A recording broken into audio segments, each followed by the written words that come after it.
Hello everyone, welcome to what I think is the first Palmetto Forum to be held on campus. I think the first Palmetto Forum to be held outside of Palmetto. So many thanks to a number of our partners, to Dickson and the Columbia World Affairs Council for their work on this and their historic partnership with us. Within the Institute, thanks to Dr. Snyder, who is our Director of European Studies as well as Russian and Eurasian Studies, and the sort of engine behind all of this, to Jody Salter, who makes things happen so that the rest of us can look good. So thanks to all. And of course, thanks to our guests who are now here for a second time. This is part of what began as a two-part series once when the crisis was emergent. It's now turned into somewhat of a three-part series. So for those of you who are interested, we'll be having Dr. Ben Peters, he's at Tulsa University in Oklahoma, but who is one of the foremost experts on basically things that have to do with the Soviet internet, wrote a book on the Soviet internet. And we'll be talking about historic aspects of that, but also about the ways that pertains to the current moment with PICS cyber. So we'll be having that event virtually, and that will occur April 12th. So keep an eye out for that, or put a little note in your calendar, and we hope to see you there. Obviously, this is a dynamic situation, so I want to give our guests as much time as possible, but we really do have a wonderful slate of speakers. I'm going to start with, on your left, with Dr. Elena Osokina, who is a professor in the Department of History. Dr. Osokina has published at least 7 different books, and this includes Chinese and Italian editions of her works, and this includes, in 2018-2019, 2 top prizes for the best book in Russian history, as well as the best book in nonfiction that she won. She's had fellowships from the American Council for Learned Societies, the National Endowment for the Humanities, and the Hoover Institution at Stanford University. Professor Osokina was also recently named as one of 6 distinguished nonfiction writers by Forbes Women of Russia. So thank you, Dr. Osokina, for joining us. I'm now going to skip and go over to your right to Colonel Robert Peters, who enlisted in the Army as a Russian linguist in 1991, and then ultimately ended up serving for 14 years overseas, including 4 of those in the former Soviet Union. He served a tour in Afghanistan in 2003, and then worked in the Eurasian Foreign Area Office, which included acting as the translator on the Moscow-Washington hotline in the Pentagon. More recently, he has been at Shaw Air Force Base, where he served as the Security Cooperation Division Chief for the U.S. Army Central Command. That included 8 months as the Russia Deconfliction Cell Chief. And he holds a Master's in International Public Policy from George Washington University. Moving to your left, we have Mr. Stephen Austermiller, who is Deputy Executive Director of the Rule of Law Collaborative, which many of you just know as ROLC. This exists in the School of Law here at USC. He manages ROLC's international programs in Ukraine, Moldova, Sri Lanka, and Armenia. His experience includes working for U.S. government-supported rule of law programs in Eastern Europe and the former Soviet Union. He has published extensively on conflict mediation, including on Bosnia and Herzegovina, Georgia, and Cambodia, among others. Mr. Austermiller received both a JD and BA from Northwestern University. Last but certainly not least to this crowd, and not a stranger at all to this crowd, is Professor Gordon Smith. Professor Smith is a distinguished professor emeritus of political science. He's held a number of positions across the university, including the one he cherishes most, which is the director of the Walker Institute. His research interests include legal and political reform in the former USSR and democratic transitions. He has published books that include State Building in Russia, The Yeltsin Legacy and the Challenge of the Future, and Reforming the Russian Legal System. And he will act as our moderator today, and I will hand it off to him. Thank you all for attending. I don't know if this is on. Yeah, it is on. Okay, good. They've asked us out of the desire to keep a lot of time to have questions from you all, and to just do opening remarks for maybe 5 minutes, something like that. And I'll tell you that about 2 weeks ago at the first round of this panel that we had at the Palmetto Forum, I laid out a little bit of the history about the Donbass region and how Russia feels about that and how that relates to the ongoing conflict. And I just reminded people that it goes back at least to the Bush administration, where Dick Cheney in particular was hell-bent to get Ukraine and Georgia into NATO on a fast-track basis. And the stumbling block he ran into was that Germany, France, Italy, and several other NATO member nations weren't sure that those two countries were ready for it yet. But it was all out in public. We were announcing our intention of pushing to fast-track Ukraine and Georgia into NATO. And you've probably been hearing all the reports about this is one of the biggest issues for Putin, motivating this onslaught that he has unleashed on Ukraine. Around that time, NATO came out with a document that laid out the requirements for new countries that were wanting to get into NATO. And one of the provisions, item 6 of the 2008 document, says that any nation aspiring to get in NATO cannot have contested borders, have ethnic disputes going on in their countries, or across borders with other countries. In other words, basically describing what we have seen in the Donbass region. And I also think, I can't prove it because I'm not inside the Kremlin, that Putin, who is a smart person, took a look at that and thought, well, my goal is to keep those two countries out of NATO. Let's go into those countries and create ethnic disputes and boundary disputes, and that'll make them ineligible. I'm only telling you this if you hadn't been to the previous one, and I tell everybody that's willing to listen because I haven't seen very much reference to this in the ongoing discussion of all these things. Now, if I can fast forward in my remaining maybe minute and a half to tell you what a hell of a 2 weeks this has been. I've been trying to figure out what Putin is up to. I mean, and I feel like I have schizophrenia. Part of me thinks that he's a very clever, rational person, and he's gaining this, and his ultimate objective was to keep Ukraine out of NATO at all costs. And the way to do that is to continue to support those breakaway regions in Luhansk and Donetsk. And then he starts doing other things that makes me think that this guy's a fanatic and he's gone off the rails and is a true believer in something.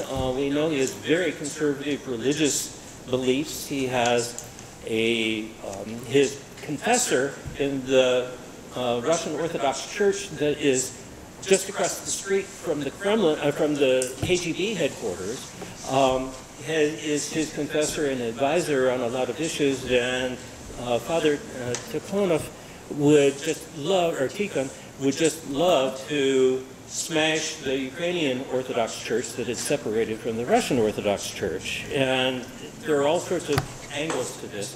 So I've been bouncing back between Putin's rational and he's going to negotiate for giving up the Donbass, or for taking the Donbass and Luhansk and the Donbass region, if the Ukrainians will accede to that. And of course he wants to keep Crimea. And 3 days ago I thought, no, that's not it. He wants to drive all the way to the Polish border and take Ukraine off the map permanently. So if you're feeling frustrated about understanding all this stuff, those of us that do it professionally are really flummoxed by all this, and so we can take questions and discuss this matter later. Now I would like to turn it over to you, if that's okay. Yeah, that's fine. Elena Osokina from the History Department can give us some of the historical perspective on this as well. Oh, doing this? Yeah. Okay. Hello, everyone. Since we didn't receive any clear recommendations about those introductory remarks, so it makes sense for me as a historian to give a brief account on the Russian-Ukrainian relations and history.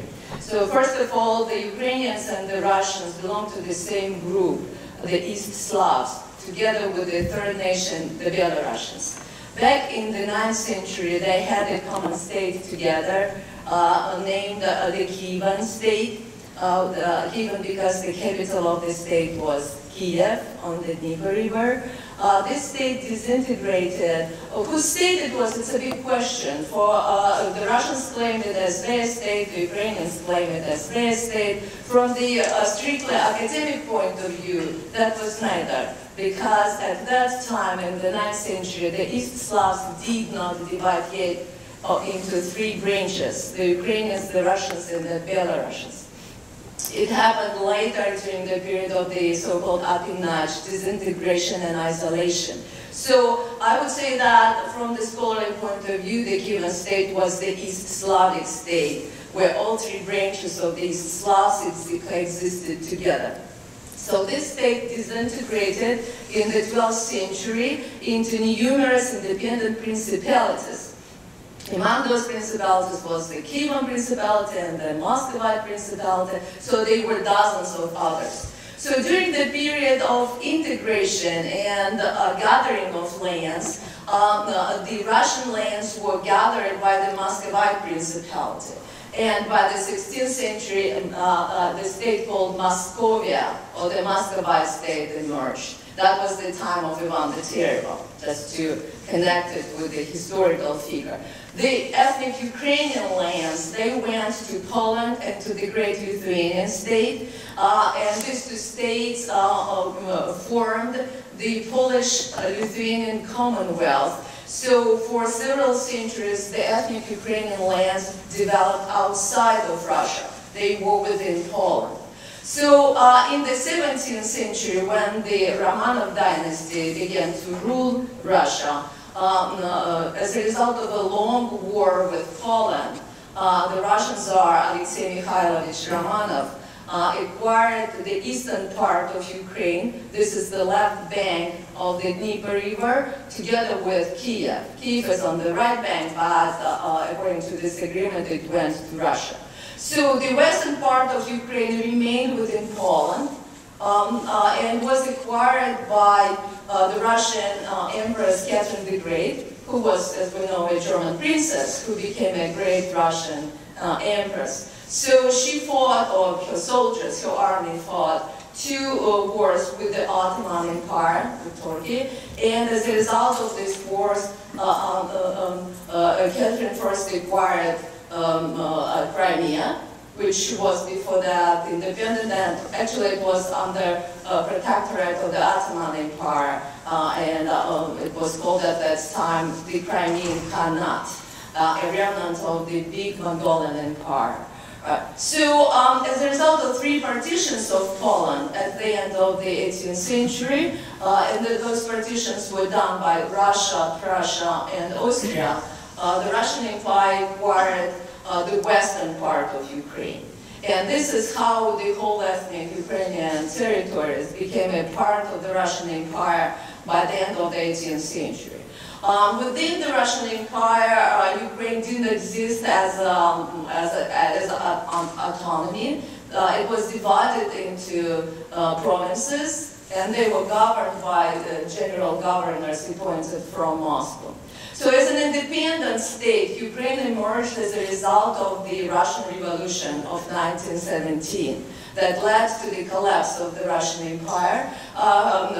During this period of time, the revolution and the civil war, the power changed hands in Ukraine. It went from one group to another, but with the victory of the communists in the civil war, Ukraine was integrated into the Soviet Union that was proclaimed in 1922, the USSR, the Union of Soviet Socialist Republics. Ukraine became a founding member of the Soviet Union. There were only 4 republics that formed the Soviet Union. That was Ukraine, Belarus, the Transcaucasian Republic, and the Russian Federation. Huge territory.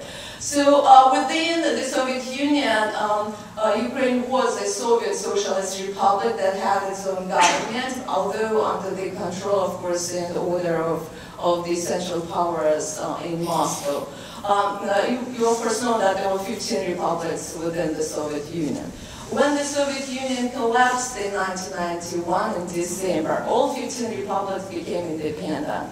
The presidential elections in Ukraine took place in 1991, and since then there was a struggle between pro-Russian groups and pro-Western groups who the power changed hands. Right. In 2004, which is an important watershed for us, when pro-Russian candidate Yanukovych was declared that he won presidential elections, the Orange Revolution began in Ukraine, and as a result of this revolution, power went to the pro-Western group, represented by President Yushchenko and Prime Minister, what was her name?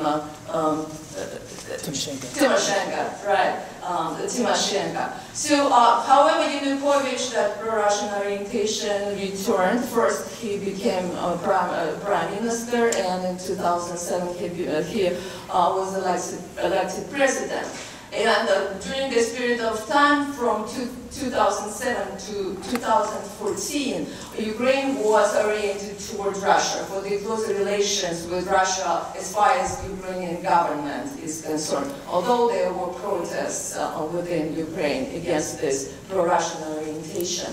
So, however, in 2014, when Yanukovych suspended the European integration of Ukraine into the European Union, the protest started, known as the Euromaidan, and led to another revolution. Yanukovych lost his power. He had to flee the country with the help of Putin, following these events, this revolution of 2014, Putin annexed Crimea, and the military conflict fight started in the eastern part of Ukraine, in the Donetsk and Lugansk regions. And since then, this military conflict continued, and like more than a week ago, already escalated to that full-scale war in Ukraine. So it's in a nutshell that a brief account of history, but I will be ready to answer your questions about history. And also, if I have time and if you are interested, I would like to talk about the split among the Russians. Some commentators name the situation, or call the situation, the mental civil war that is going on among the Russians here abroad and among those Russians who remain within Russia. Thank you. Steve, do you want to go next? Sure. Okay. Good afternoon. Happy to see such a huge turnout on this lovely Carolina afternoon. I'm going to talk a little bit about the University of South Carolina's programming in Ukraine and how this kind of affects us directly. So as was mentioned, I manage the Rule of Law Collaborative, which is here on campus. And we have programs around the world in different countries. We have some in the region. We have a program in Moldova, which if you have Moldova questions, we can talk about later. We have a program in Ukraine and in other countries as well. Our funding actually comes from the State Departments, USAID, mostly state and USAID. So our program in Ukraine started in 2017, and it's funded by USAID. And the idea was to develop the world's first rule of law certificate program. So the goal was to help sort of promote and perfect, if you will, the rule of law in Ukraine. And the concept was that we were going to bring together all stakeholders that we could reach throughout Ukraine. Judges, lawyers, defense attorneys, prosecutors, civil society, educators, as many people as we could reach to sit down, do some training, and talk about key issues, things like anti-corruption, human rights, war crimes, yes, a lot of different issues that we talked about, And we did some training, but we also had some very interesting high-level discussions. The program was very popular. We had about 10 applicants for each person that we could accept. And I'm very proud to say it was a huge success.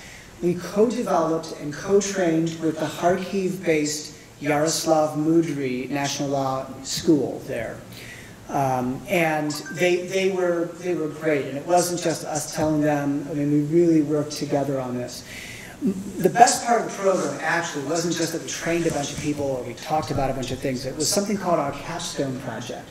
In the capstone project, we had each participant research, with our assistance and help and guidance a bit, research something that they thought affected the rule of law in Ukraine from their perspective. It could be their personal life or their professional life. And then write about it, write about the problem, identify the solution, and some steps that could be taken, concrete steps that could be taken to try to address it.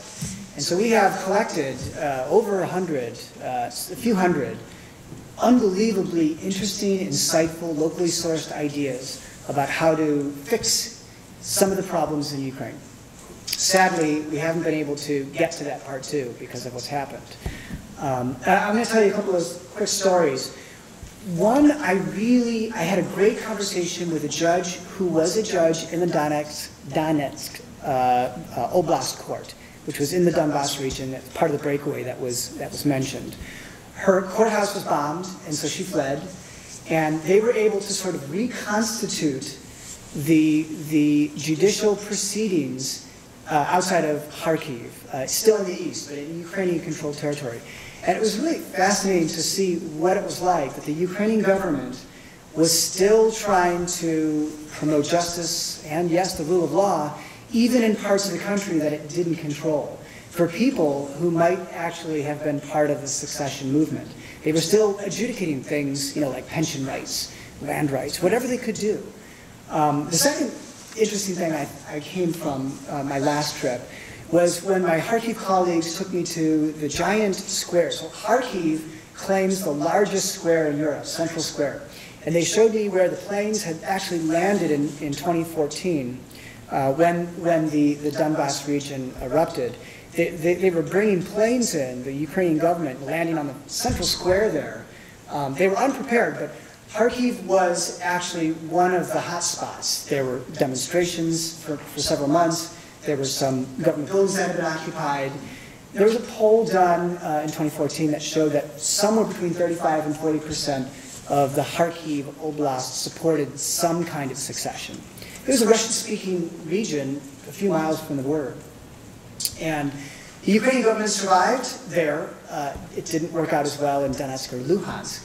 But I started talking to them about what the sentiment was back in 2019, and I've been in discussions with Ukrainian colleagues today. I'm amazed, by the way, that I can still, this weekend, talk to Ukrainian colleagues on WhatsApp or by email. It's another one of the weird, I think, things, like you think of a war zone, like no communication, but I'm still able to communicate with them. And they were saying how even before the war, there was absolutely no support for secession. It had dropped from whatever it was, 1/3 of Kharkiv to 0. And it wasn't because Zelensky was so popular. Zelensky was 25% popularity before the war, by the way. He's 90% now, but he was like 25% before. There's probably a lot of things that contributed to that, but they believe, and they agreed, I believe too, that many of the efforts made by the Ukrainian government, programs like ours and others, over those 8 years that followed 2014, really made a difference in areas like anti-corruption. They have an anti-corruption court. I could talk for hours about the reforms that they've done. But the fact is, and it's a work in progress, of course. Ukraine wasn't perfect, of course.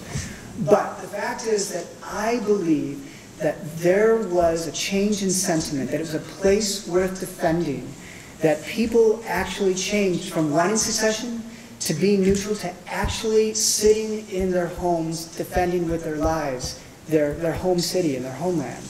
And I just think it shows the power of rule of law. It's not just a soft power thing that makes people feel good about justice and all that. It actually kind of translates into strength. So I'll stop there, and we can talk about programs if you have other questions. Bob?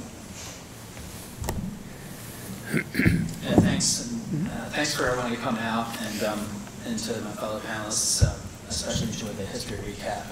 As a historian, I may go back and watch that a few times on the tape. Are really good. I've got about 5 minutes, so I just also want to echo what Stephen had talked about. Just a couple of minutes about my time there as the Defensive Operations Chief from 2017 to 2019. And a lot of what we did was, I'd probably call it a whole of government piece. And certainly military cooperation is a huge part of our foreign policy in terms of how we connect and build up partners, make connections, and utilize our whole kit bag of diplomatic tools, diplomatic, informational, military, economic. And what you did there with your organization was part of, I think, a lot of civilian side programs that are done to enrich sort of a civil society. And it sounds like it really shows some resilience, even after troubles broke out. But we, as I touched on briefly at the previous appearance, we did a lot of institutional training to send Ukrainian officers to U.S. schools through a program that we've had for many years. In fact, our partnership with Ukraine probably goes back almost to the end of the Soviet Union.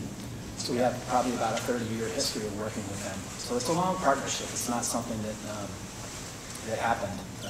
But clearly, after 2014, there was a sharp increase in the amount of urgency and the money that started coming in. And as I said before, when I arrived, I think we were tracking about $650 million in aid, roughly.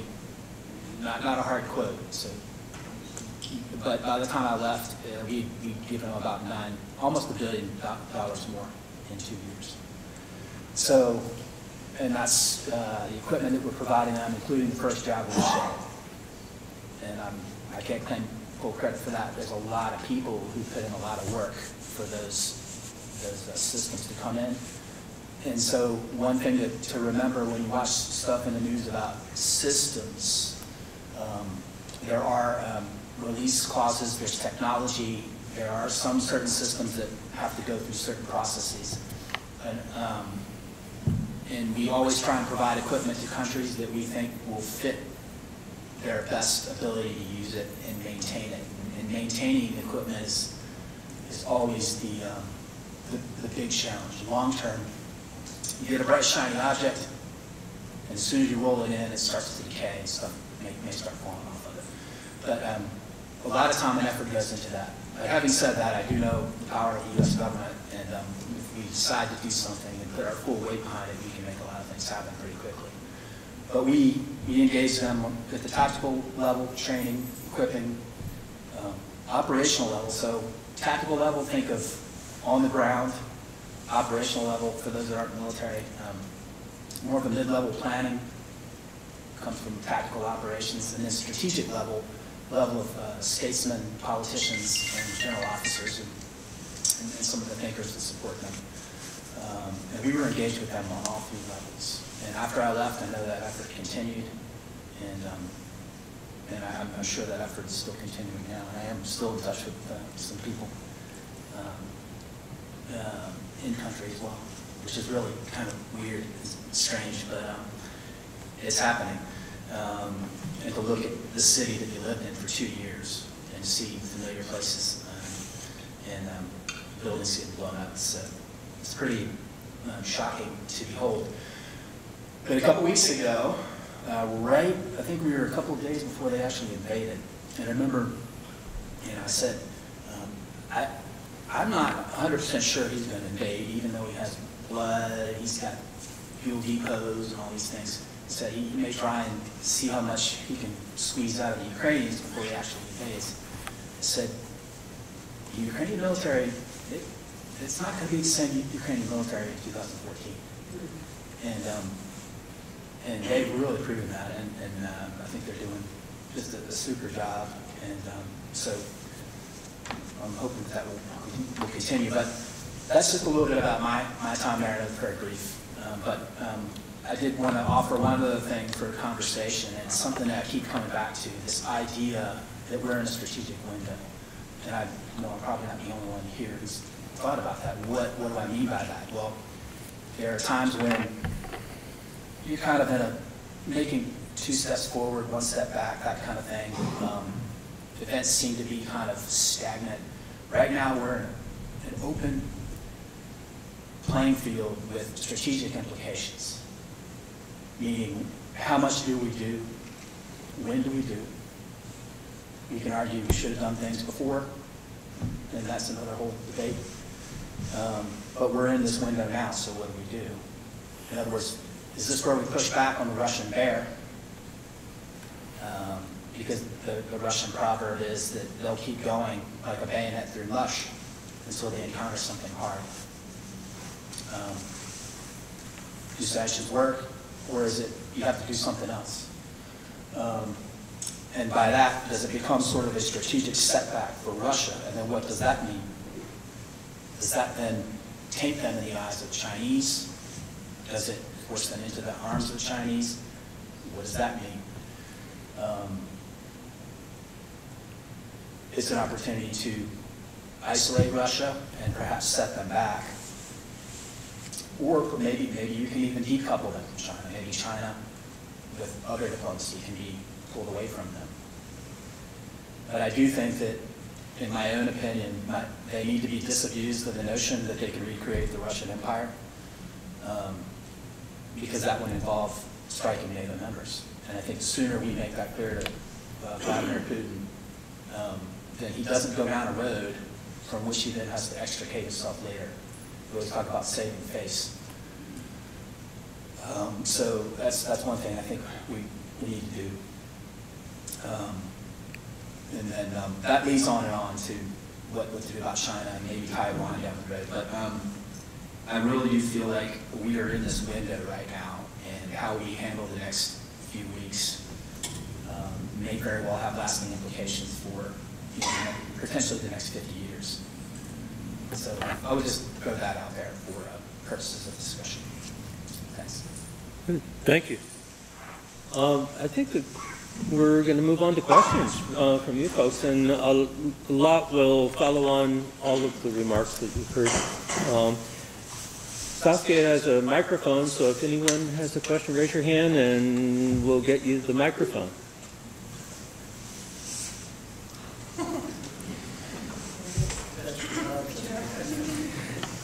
And I'll direct. Quick question. When you say how we handle it in the next few weeks, who are we?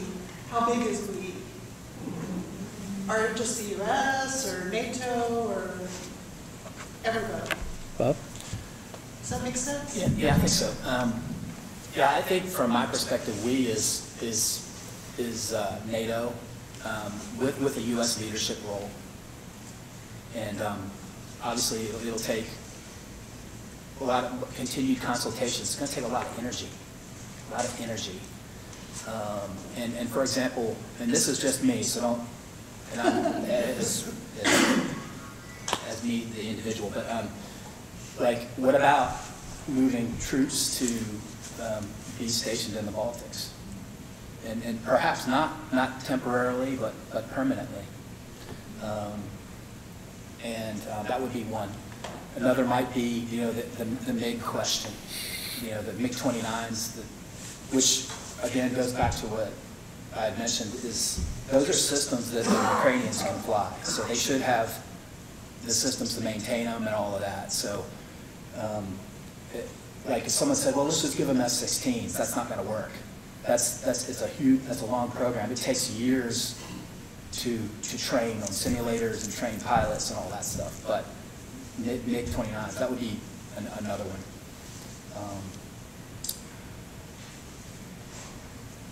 So a big collaboration of different. Yeah, it's going to collaboration, but you got to have leadership. You got to have the will, and you got to have leadership. And I think we have a window for that. And I think again, my opinion, and maybe y'all feel it too. I feel like President Zelensky has reawakened that sense of the moment through his leadership and his words. And I think it's really been remarkable to watch. very, very effective, in my opinion. But Thank you. Bob, I'm going to intercede and ask a question related to that. In the news, there's a lot of discussion about, yes, the Ukrainians aren't trained to fly our, most advanced fighter jets, but Poland has a lot of MiGs, and that they would like to get rid of them and get them replaced by American hardware. And Putin is saying if Poland, a NATO member nation, transfers those, then that crosses a red line and it brings NATO at large into the mix. Do you think, is that smoke and mirrors, or is that real? no, it's a good question, and certainly I think if you think about that, I think there's a debate right now, and so there's a lot of times people say Russians escalate to de-escalate. So they'll raise up to extract a concession and then they'll go back down. I've heard that for years. I've also read recently where, they may escalate to win. Right. Another way of looking at it is, well, they've already escalated, and so if we, and one train of thought is that if they keep escalating, if they keep playing the nuclear card every time they want to win a particular point, then we have forfeited. So we have to figure out, then they'll just keep getting whatever they want. So you have to figure out when are you going to push back and not let yourself be railroaded, because that could keep going indefinitely. Okay. Personally, if it were me, I would have kept the whole MiG thing under the radar.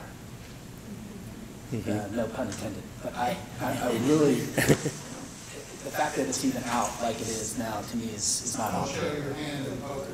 Yeah, you don't show your hand, and it doesn't need to play out in front of the gallery. Just that's me. Okay. Other questions? Gordon, I think over here. Okay. So just in like the longer, and looking at the situation as a whole, I was just thinking, like, what is the benefit to Russia to invade Ukraine? Because I didn't think if they would do it, because there would be no benefit. Economic detriment, as we're seeing, is like not great. So what is like the long-term goal with the invasion of Ukraine for Putin? You want to try to answer that? Yes, Elena. Yeah, I'll try. I think in order to kind of try to explain why Putin did it, I will actually avoid saying the Russians, because as I said, the Russians are divided.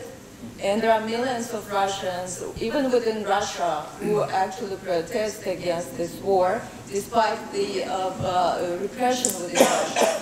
Now they're even prohibited to call it the war. They have to call it a special operation. And for calling it a war and posting news about the situation in the war, they can receive up to 15 years in prison, right? So, but despite this, there is an opposition. Millions of people in Russia are against this war. It's generational. If you look at how the people are divided, you will see that the younger generations, people 18, at the age of 18 until 30 years old, about 70% are against this war. And the group 60 years and higher, only 11% are against the war. So to make it simplistic, you can say those who listen to the TV, to the Russian TV, and don't go to internet to see the some alternative sources of information, they are brainwashed, they support it. So that's why I'd rather avoid calling them the Russians, and I will just say Putin or the government of Russia. So how to explain this, the actions of Putin, his decision? It's a very difficult question. I'm not a political scientist, but I have been just listening to the specialists, to different talks. And from where I just took three major things that how the specialists explain this decision. Right. So those who believe that Putin's goal is to restore the empire, this explanation is very simplistic. Of course, his mentality is from the 20th century. In his opinion, the strong country is the big country, big territory, and a country that is militaristically strong. So this is the mentality of the 20th century, imperial. However, just explaining that he wants to restore the Soviet Union or the empire is very simplistic, because there is an opinion, very well founded from my point of view, that in the beginning, when he started his presidency in 2000, when he was officially elected president, he was a different person. As a matter of fact, just recently I reread my lecture that I wrote in 2000 because I teach a course, The Collapse of the Soviet Union and Aftermath, where we talk about Putin and his policy.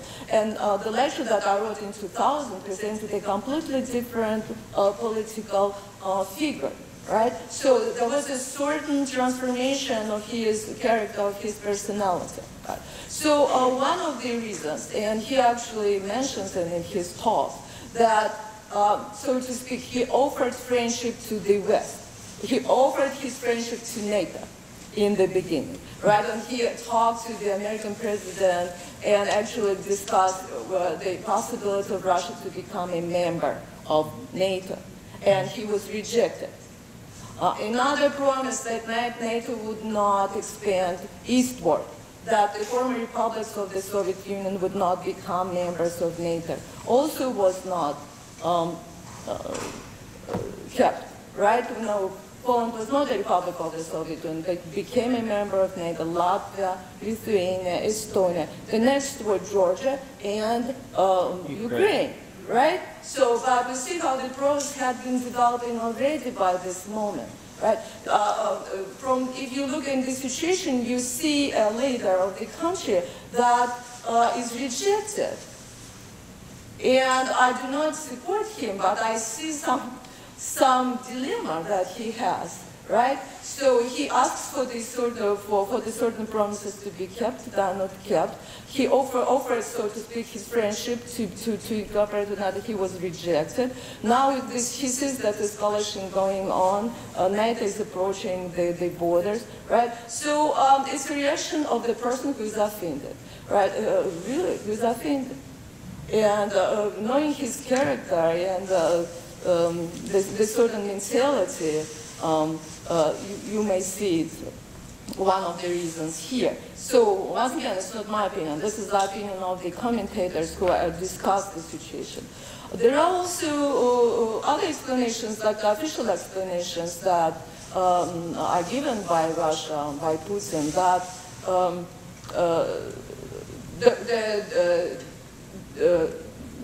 in those territories, in Donbass and Lugansk, they were the acts of atrocities against the Russians by the nationalists. They were crimes.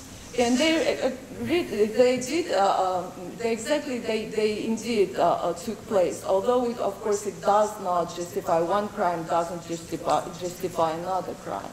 Right. So, but this is his formal explanation, the formal reason why Putin invaded Ukraine, to protect the Russians in Ukraine. However, he made a very big damage, and the result is completely different, the opposite.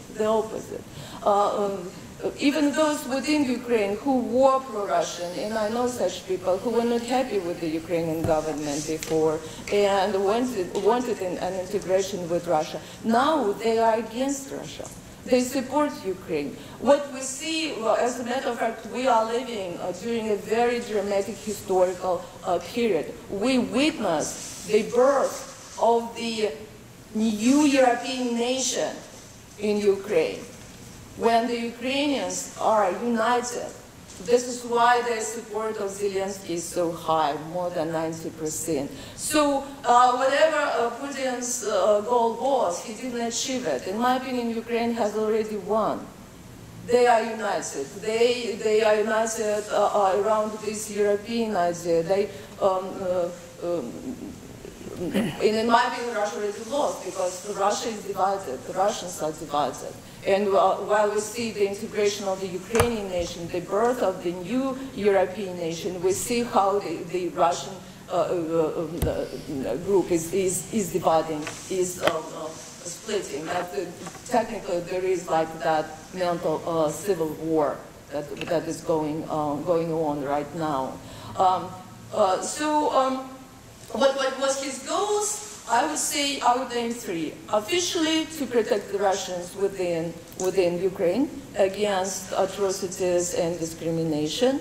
You can believe it or not, but this is what he claims. The second, to react to the attitude of NATO towards Russia and about the promises that were given before.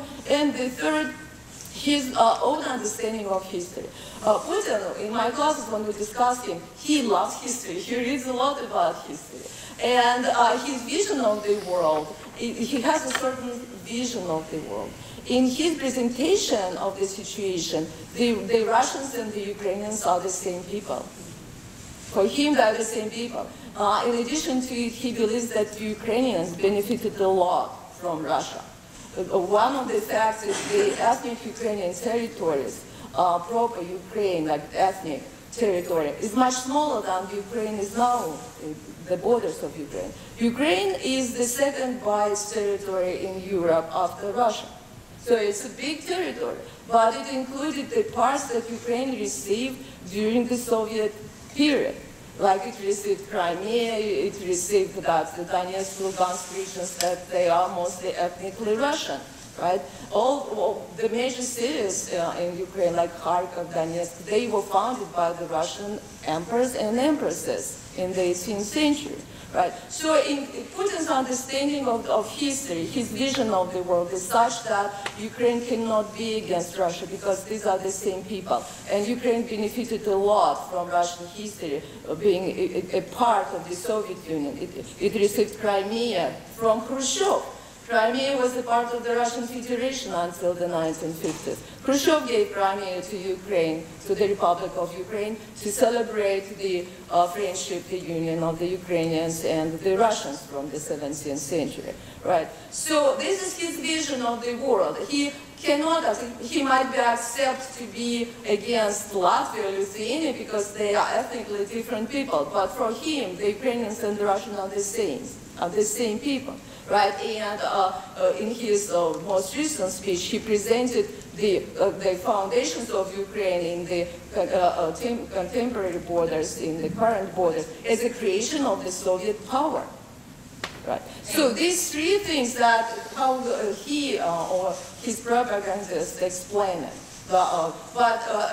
In my opinion, those goals that he wanted to achieve, he did not achieve. He created the situation where Russia would suffer more than Ukraine. Ukraine will win, and it will be integrated into the European Union. Russia is already expelled from the European Union. And I would say there will be a domino effect. As you said, there will be more military help to the Baltic states, to Poland, and instead of kind of stopping that process of NATO approaching the Russian borders, there will be a contrary process of strengthening NATO on the Russian borders. Thank you, Elena. There are lots of other questions. This may be a relatively speculative question, but considering the demographic, economic, and geopolitical pressures that Russia is currently experiencing, why did they choose now of all times to invade Ukraine? Why didn't they choose 4 years ago or even 2014 with the crisis that was happening with the Maidan protests? Let me take that one on, and maybe others will want to chime in. This didn't happen just suddenly, just in the last, month. History goes way back. It's hard to identify the point where it began, or at least I began to pick up on that this was really headed in a bad direction. It was back in 2008 when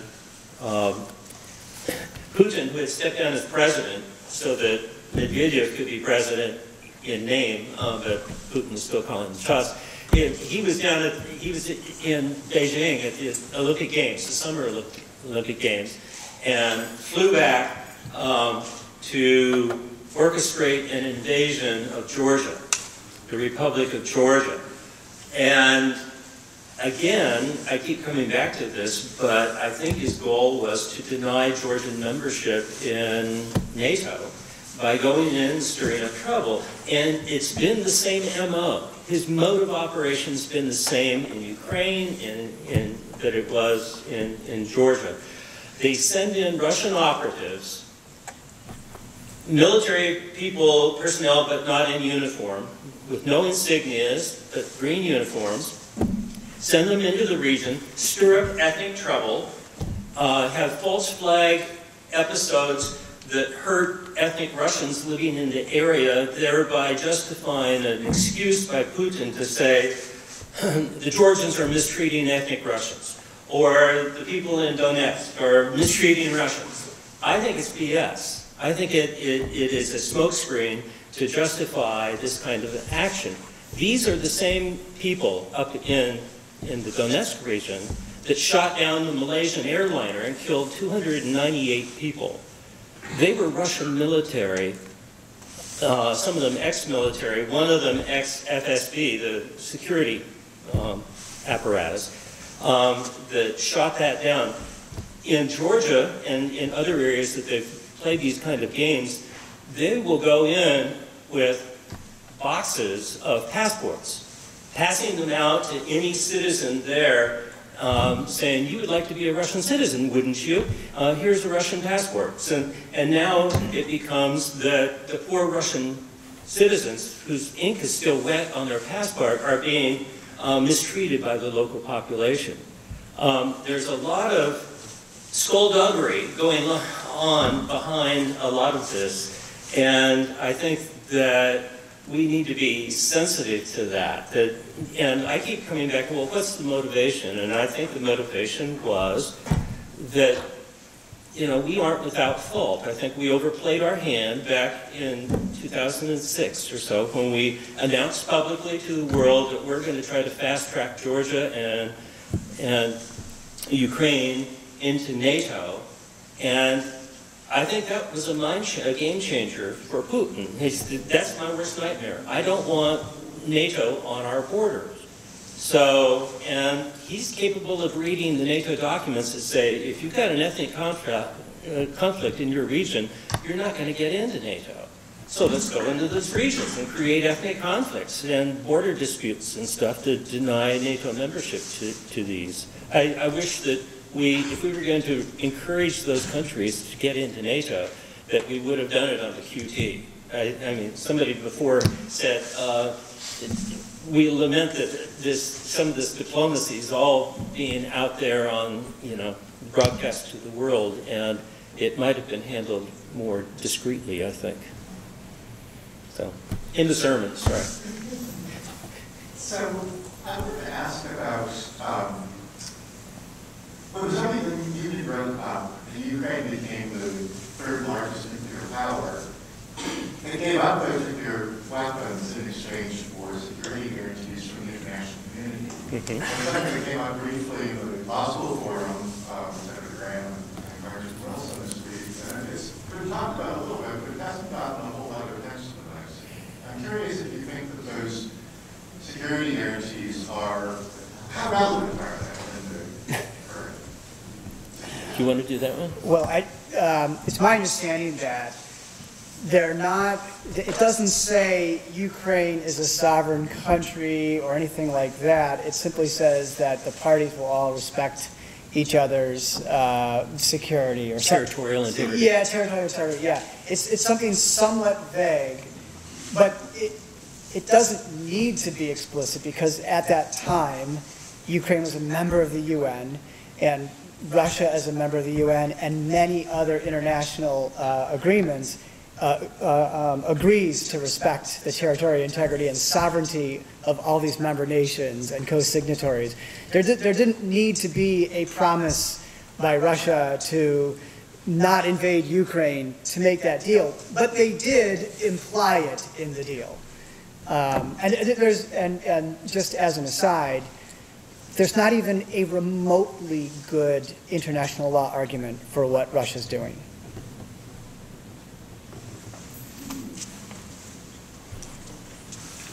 Thank you for this well put together discussion. Is there a way out for Putin to save face? It looks to me like he's trying to reconstitute the USSR, and our national government doesn't want to aggravate him, well, he's already aggravated. So is there a way that Putin has a way out without destroying all of Ukraine? Let me say one thing. Okay. That is that some of you have probably heard this, but there's that Sun Tzu quote in The Art of War that you should always build a golden bridge for your adversary to retreat from. And that sort of comes to mind when you mention that, because we can speculate on the psychology of is he mad or is he just, whatever. But yes, you're thinking along the right lines, I believe, that and these others will have better specific comments, I think, but we need to have that bridge for our adversary because Putin, you can say what you want, has his finger on 6,000 nuclear weapons, and we cannot get this wrong. But he can't get it wrong either. I'd like to say Okay. a few words. Yeah, I think there is the way out, and you can see the certain that Putin actually, or his government, his group, they reconsider the demands to Ukraine. There are negotiations that are going on already. There were, I think, 4 meetings between the Ukrainian and the Russian delegations. Initially, they took place in Belarus, and now they are in Zoom. So you can see how his demands are becoming smaller, so to speak, right? So if we kind of put it aside, one of the versions that he's crazy, right? And he's reasonable, then what they want now is that Ukraine would be sort of a big Switzerland. It will be a neutral country. It will be guaranteed that Ukraine won't be a member of NATO, right? The problem here is that probably will not help to come to a conclusion is that the Ukrainians want some guarantees from NATO, that the neutral status will be guaranteed by NATO. And it brings us once again to the same problem. So, but you can see how his demands are becoming smaller. And I think we'll understand that even if the Russian army takes the entire territory of Ukraine, they won't be able to rule it. Right? It's not possible. So even if they change the government and there will be a pro-Russian president, it will not stay for long. This president will be overthrown. So taking all of this, that I'm very, I can say I'm optimistic because the situation is really bad, but I actually see the way out of this situation, that the war is not going as well as Putin and his commanders predicted. They thought they would be in Kiev in 2 days and there will be already a concert there, but it's not. You are right that the Ukrainian army is not what it used to be, and it's fighting, and people really are fighting very heroically, and they are united in Ukraine. And I'll say that the truth on their side in this conflict, and it's demoralized the Russians on the other side, because they are guided by the false reasons. Right? So given, taking into account of all of this, that they will have to end this conflict. And as soon as they negotiate and they come to this compromise, the neutral status promises not to be a member of NATO, not to militarize, this conflict might be over for some time. What will happen after that with time, we do not know. But there might be some peace, some pause in this conflict. Hi, More questions from the floor? Yes, right here. I was wondering if there's so much opposition against around the world, like every single country's against the other opposition in Russia and in Ukraine. Why is this still happening? Why hasn't nobody taken the lead of stopping this or getting involved instead of just watching it happen? Especially because around the world everyone's seems that it's against the war. The sanctions literally destroyed Russia. It's just awful. Inflation and problems with food, not possible to transfer money to the country or out of the country. So practically every foreign company left Russia, and unemployment is going to increase because of the thousands and thousands, millions of positions that disappear. So it has been a little over a week, but just imagine that will continue several more months and the economic situation will be awful. So I would say that a lot have been done to stop this conflict, but so far the West uses sanctions against it. If you mean to stop it by direct intervention of NATO into this conflict, then it will lead to the nuclear exchange. Do you want it? Let's get Bob's perspective. Yeah. Bob, let's get your perspective on where things could go. Yeah, I think, you know, if you go back to 2014, as I mentioned earlier, we saw them grab Crimea, and I know from a bilateral and an allied perspective, we really ramped up cooperation with them. I think we could have probably recognized about not quite a year ago when they really started massing troops on the border that, okay, this may lead to something, and I wouldn't have been able to say for sure that they would have done it, because when I was there, they had troops on the border at various points, and I remember thinking, there's still a war going on in the east while we were there. I was thinking, if the Russians wanted to roll and take Kiev, they could.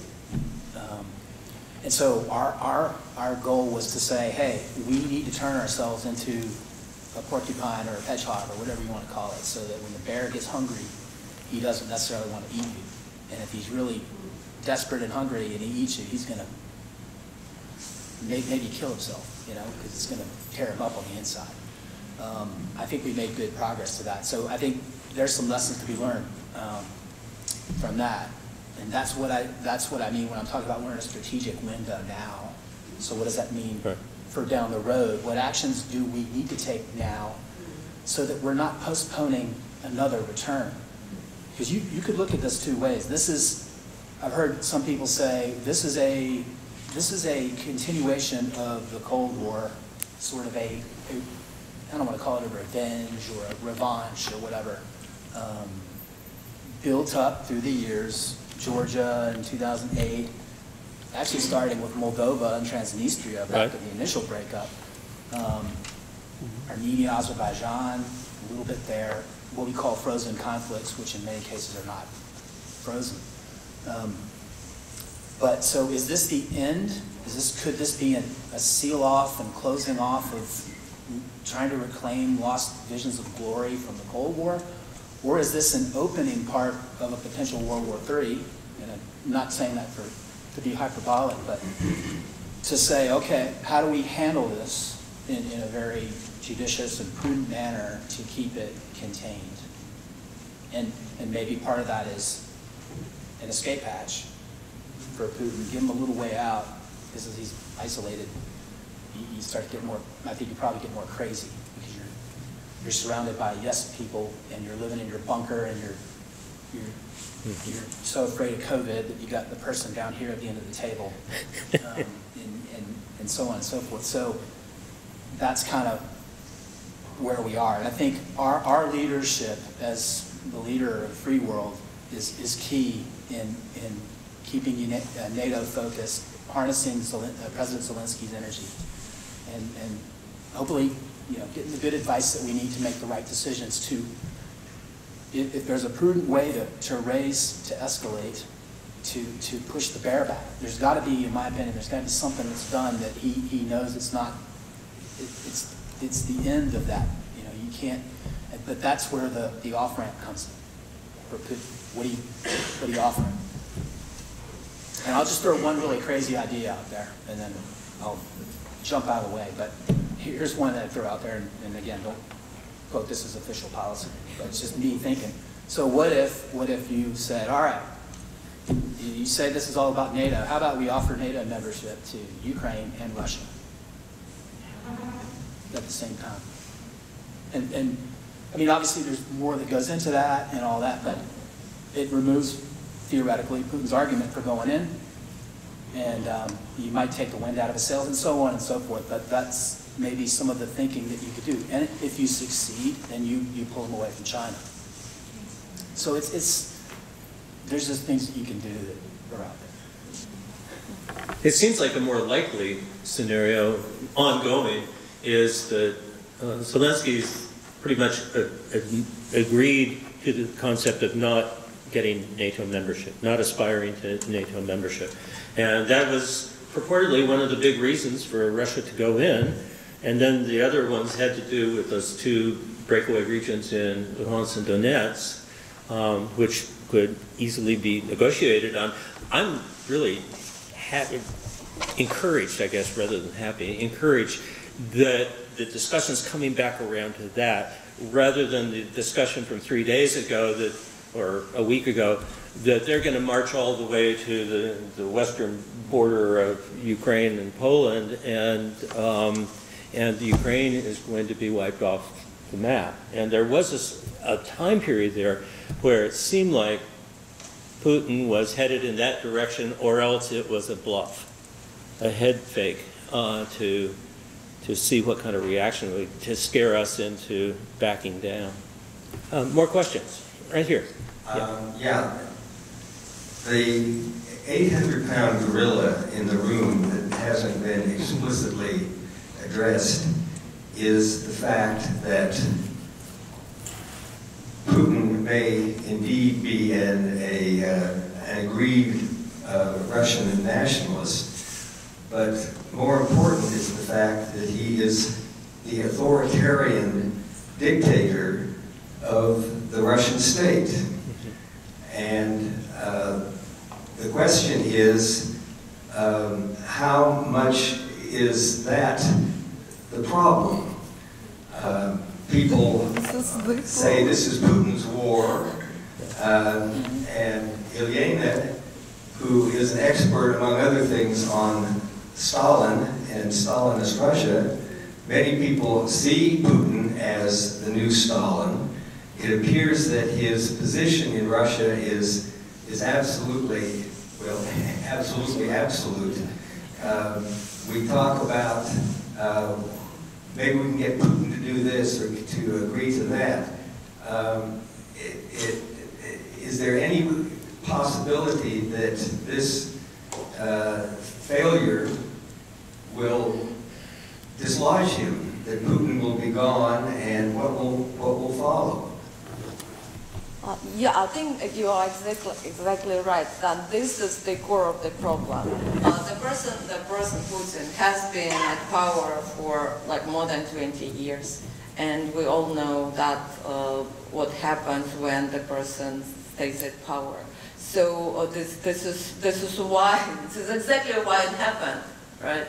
So this 20 plus years, that was the time when he had changed, and he developed a certain understanding of himself, that being above the situation, right? That he has the right to do such things, that he understands the truth, that he knows how to make people happy. We can make a lot of parallels here with the communists who tried to bring people to happiness by force under Stalin. And any other examples from history of other countries, right, in Asia or also in Europe, like Germany, right? This is exactly the problem, that he is at power. And if you mean that if there is like a hope that he will lose this power, yeah, we all hope for that, and there are possibilities. We do not see that mass movements, I would say mass protests of millions of people who could have done this, who could have achieved this goal, because FSB was not idle. Yeah, they pretty much got rid of all big oppositional figures, right? You know, Navalny is in prison, others are abroad. Hundreds of thousands of people left Russia within just 2-3 weeks, according to the very modest estimates of Aeroflot. Aeroflot, only one company, 230,000 left. Because they are mostly young people who are afraid to be arrested, who express their opinion against the war. So the opposition is destroyed in Russia, and although we see people who are against this war, we do not see this critical mass millions of people who would go to the streets. And we cannot blame these people because it's just a lot of on stake, their lives are on stake, their children, their families. Right. So if it is possible, there will be kind of a split within the so-called elites, Russian elites, and there will be a group at power close to Putin who would just dismiss him and replace him. All different opinions. Some say that there's no unity among the elites. Others say no, they are united and a third. So we really don't know what's going on really within that group. Those commentators that I have, who I listened recently, they kind of say that if it continues for several more months, that the economic situation in Russia will be so desperate that many people will change their minds. And we may expect just riots because there won't be food available, there won't be any jobs, no money, and it might change because of that. So in other words, such possibilities exist, but if they will materialize, it's a big question, right? So about that long table that you mentioned, yes, indeed. But the explanation is that before meeting with Putin, you need to agree that the Kremlin doctors will take your COVID test. And not everyone wants to leave their DNA. So those who refuse, they have to sit very far away from him. Those who agree, like Lukashenko, the president of Belarus, they sit very close to Putin. We've seen how his security apparatus is 15 meters away from him. I don't There know. are people But it's who like, never refuse to do any test. I'm not saying it's true. I'm saying that it's just an explanation, one of It's the not an explanations. explanation, it's a propaganda thing. Yeah. Yeah. So you think that they sit so far away from him because he's afraid they will kill him? Then they won't be allowed to Kremlin. They're supposed to quarantine for 2 weeks before having a face-to-face meeting with Putin. I looked at that 20-foot long, 40-foot long, 20-foot long table, 20-foot long table, and thought, and you know, some commentators in Russia have been talking about this too, that during COVID, he has really gone to ground. He's kind of disappeared from the scene, doesn't interact with much of anybody. He is a germaphobe, apparently, or something like that. And that's really dangerous when you have a leader of a major country. And they aren't getting a lot of interaction with a lot of different kinds of people. People won't speak truth to power sometimes because they're afraid. And he's created an environment around himself that's created a lot of yes men and yes women, more men than women though. And so his power has put him in this, or he has put himself in this really awkward position. And that was what was really bothering me the last 2 weeks, is what kind of mentality he's working from. Just in the last couple of days, it looks like he's kind of more back in, we need to negotiate because this is not going well. And that bit of rationality was a little glimmer of good news, and it's all of the bad news. Yeah. The one thing we haven't talked about, no one can help but be really impressed by the spirit of the Ukrainian people and what they've done, and your position about the bilateral work we've done to increase their military presence. But what happened to the Russian army?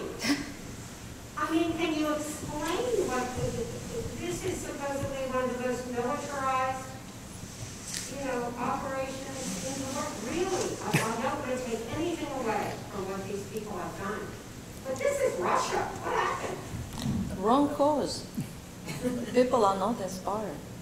You think? Yeah, if they have to defend their own land, their families, their children, they will be fighting differently. We can see how actually that people just leave tanks and other weapons, and they prefer to be That's the Ukrainian side. What about the Russians? No, I'm thinking about the Russians. The Russians. About the Russians. They're on cause. Bob wants to. If I may, just cautious optimism on that front. I don't want to jinx what's been going on, and I'm really proud of how the Ukrainians have conducted themselves. And I'm not an intel guy, but so what the predictions would be of certain units and the morale. Some people said, okay, the units in Crimea have had more time to be cohesive. They've been down there for 6 years, 7 years, more time to train and become cohesive. Maybe that's why they've done a little better in the south. Units in the north apparently are from Siberia. They brought these guys all the way over, and maybe they have more conscripts and stuff. But it's really interesting, and I haven't gone through all of the diggings into it. But Georgia, when they went in Georgia, there was a lot of, they realized really how sloppy they were, and they're like, we got to get our what together. And so I think around 2008, they brought in a new minister of defense. I think his name was Sergeyakov, and they joked about him being a furniture salesman. And that kind of kicked off these reforms, and I think we've been monitoring it, tracking it. New equipment paraded every year in Red Square. Hoorah, rah, rah. And I don't want to downplay the significance of the Russian army, and it's all its components, Navy, Air Force, and everything, strategic capabilities. But the land force is curious, and I'm going to be really interested to see it. But I do know the things that we do in our military are a big challenge for them. Logistics. There's nothing glamorous about logistics. There's nothing. It's not sexy. It's not frontline. They don't do it well. They still don't do it well. They don't value human life like we do. I don't know exactly what percentage that they have volunteer, quote, army people, contract Nikki, as opposed to the conscripts. But they still haven't fully gotten away from that. And they don't have NCOs, non-commissioned officers, which is part of the investment in the human side of it. You can buy all the equipment you want, but it's the people that are trained and prepared and motivated and well-led that are going to make the difference. I mean, don't get me wrong, good equipment helps. And then command and control. So, and we'll finish this real quick, but I just read a little blurb on this movement to seize this bridge going to Odessa, which if they'd gotten Odessa, they'd seal off the whole southern Black Sea. And the Ukrainians beat them off, and the Russians didn't have a plan for what to do and defeat. They had orders to go do this, but we have what's called mission command in Western armies and our army, which is you have commander's intent. So if the plan goes awry, you still have commander's intent, and you have thinking non-commissioned officers and officers at the company grade who can act. And so what I'm seeing here are vestiges still of the Soviet system. Generals getting killed, being up in front, and I mean, that can happen every now and then, but I mean, it's just very, so I think we're learning a lot from it. Yeah. Thank you. Comment there? Thank you. On the one thing that you said before, it is really not glamorous maintenance and the Russian army's maintenance. I think of this fella, Zelensky, as the previous Churchill. I wonder, begging for help from us. And I wonder if Putin might have thought, because, as you said, the Ukrainians are Russian, he may have thought going into the Ukraine was like Hitler going into Austria, where he was flowers and given all kinds of, oh, come on in, we love you. And I have to wonder if our response to Georgia and our response to the Ukraine. So he figures, why not surround them and see what happens? See if we can do it. I mean, this was not the Japanese bombing Pearl Harbor. I mean, this was really, we pretty much knew it was going to happen, or could very easily happen, as you said, when you were there. So I think we allowed him to, but I hope that whatever happens, we don't forget that the Russian people are not the government. They are good people. Some are bad, but there are also millions who are good. There are millions who are I good. think we have time for one more question. This is a question especially for Steve. I'm wondering if you can talk to us a little bit about what the collection of evidence of war crimes is about now, like what the international community is doing to support this, and also the potential off-ramps for Putin in The Hague. Well, okay, so war crimes, of course, are not going to be simple from an American perspective because we didn't join the ICC and the Rome Statute. Neither did Russia or Ukraine. Ukraine has tried to belatedly. So, you know, when we talk about war crimes here, we're talking really about trying to facilitate other people doing it because we're not formally part of that. I do think, though, and I made this pitch on Monday if you heard me speak earlier with Senator Graham and Congressman Wilson, that we do need to get involved with other and thank you for throwing that softball pitch to me here. I do think that we need to be involved with helping collect and preserve documents of all sorts, legal documents, court documents, bank documents, loans, personal documents. I mean, there's all this stuff that society requires. And they're getting bombed, right? The buildings are getting bombed, but in addition to that, paper files are being lost, hard drives are being lost, you know. And Ukrainians are fleeing with what they can, but usually, you know, you can, there's a limit to what you can take, you know, on a bus or a train when you're a refugee. And so one of the things that we really need to be doing is and I hope Elena's right, that Ukraine does sort of succeed in some fashion, we're going to be turning our discussions in the future to how do we rebuild this great democracy. And one of those cornerstones is all the documents. Who owns what land?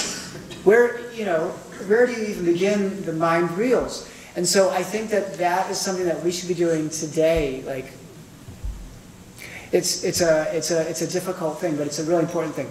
As far as The Hague goes, I'm not quite sure what to say because I'm frustrated with our lack of participation in international war crimes justice. I don't know if anyone else wants to comment on that.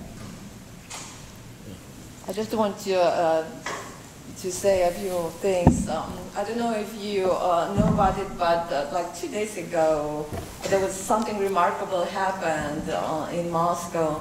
You know that there is like a daily news broadcast. When millions and millions of people watch, it's like from the Soviet times, like at 9:30 p.m. it starts all the news. Channel 1, which is the major channel of the propaganda that indoctrinates people to support the war.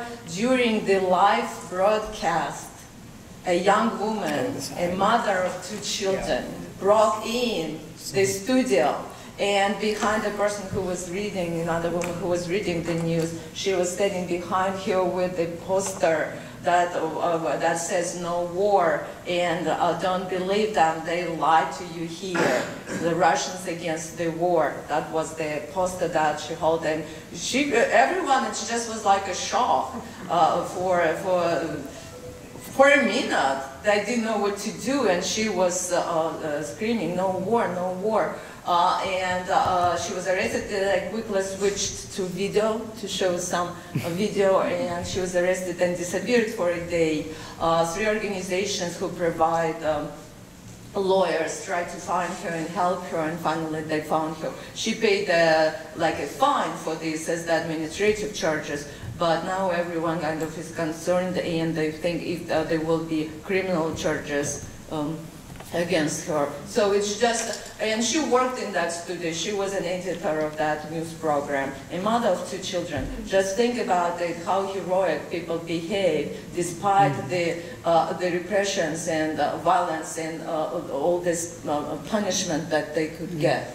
So it's just a very revealing example. A comment that there are brave people in Russia. What? 68% of Russians support the war. Yes, these are the official statistics like that, but I wouldn't believe it because of the reason. When you are asked publicly, right, somebody in the atmosphere of repressions and persecutions, right, and do you support the war or not, most of the people will say yes. We do not know what they say in their families when they're in the kitchen. And besides, one thing you say this, but you do not believe it. Let me finish.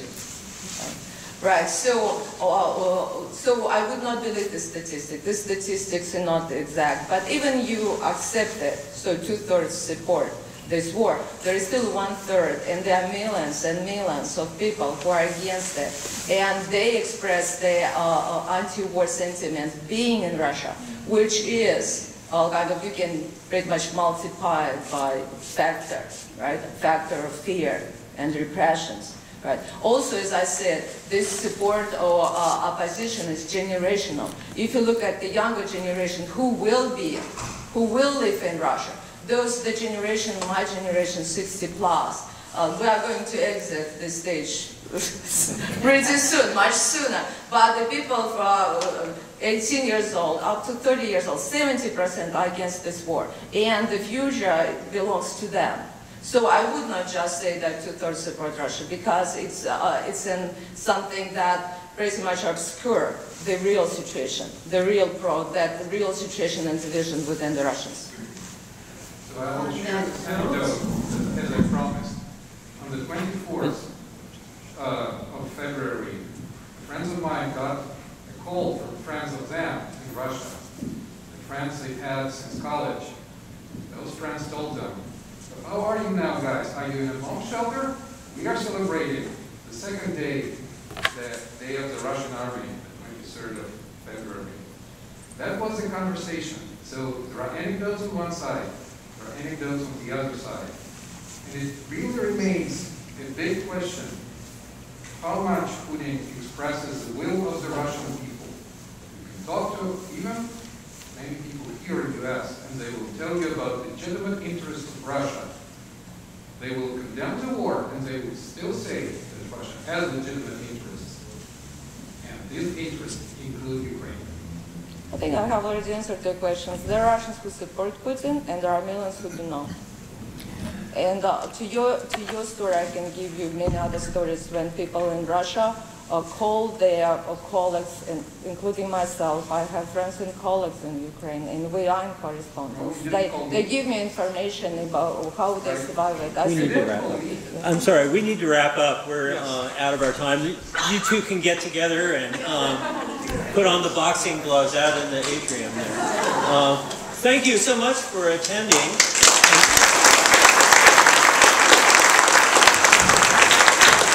Thank you to the Walker Institute for having the vision to put this together. The programming is really important, and it's gratifying to get all of your input. Thank you so much. Please give a round of applause to our panelists for your time.